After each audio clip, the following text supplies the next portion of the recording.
I'm Darren Llewellyn. Welcome to this segment of MyToolboxTV. Today we're going to talk about multimeter safety. The most important thing about multimeters is only qualified people should be using them in a live circuit. To find out what qualified means, NFPA 70E and OSHA have guidelines on how to accomplish this qualification. Another important topic about multimeters has to do with the type. You have to use a meter that's rated to work in the circuit that you're testing. You have to have, if you're an industrial maintenance person, a Category 3 or Category 4 meter. Generally, I would say a Cat 4, and you're covered for most of those situations. It's also got to be rated for the proper voltage. You can't be using a 600 volt meter in a 1000 volt circuit and vice versa. It's got to be rated for voltage, and it's got to be rated for the proper category. And those categories are decided by a standard, what's called IEC 1010 standard. You can find that many places on the internet, and also you could find that on multimeter manufacturers' websites, when you can use that particular meter. Another very important thing about your meter is the fuse.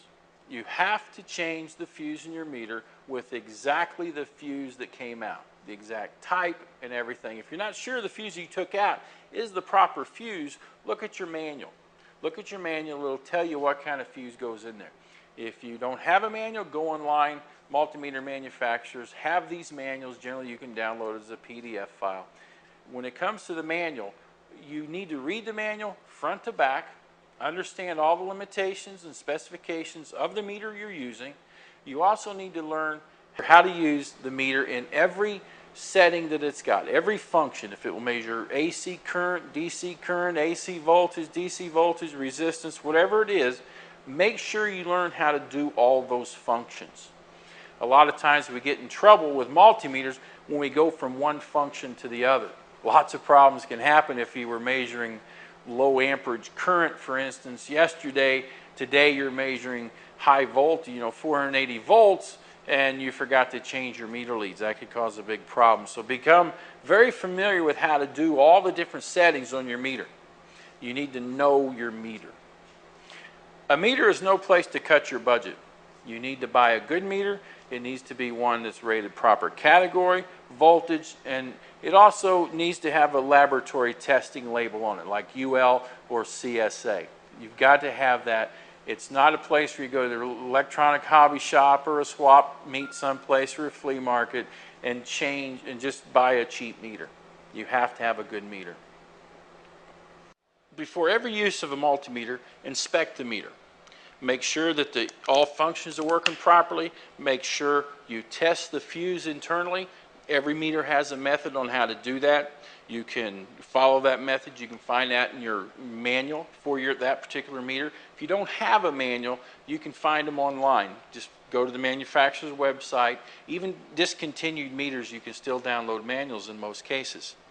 Also on your meter, make sure that you read and find somewhere on that meter where it says the category number. In this case, this was a Category 3, good for 600 volts. And make sure that your meter that you're using is capable of working in the circuit that you're going to use it for. Another important thing about the meter is make sure the leads are in good working order. Inspect them every time before you use it. Run your hands down the leads. Look for frayed wires, for cracked handles. Also, make sure that the leads are the right ones.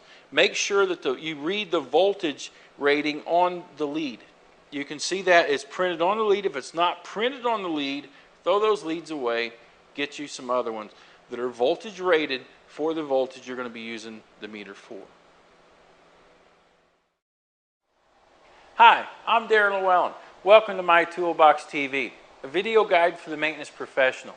We've created MyToolboxTV as a resource for you to find tips and techniques that will help you improve workplace safety and performance. Come often, download as many videos as you want, tell your friends, and drop us a line. Let us know what videos you'd like to see in the future. We really want this to become a resource that you begin to rely on. Thanks again for coming, and we'll see you soon.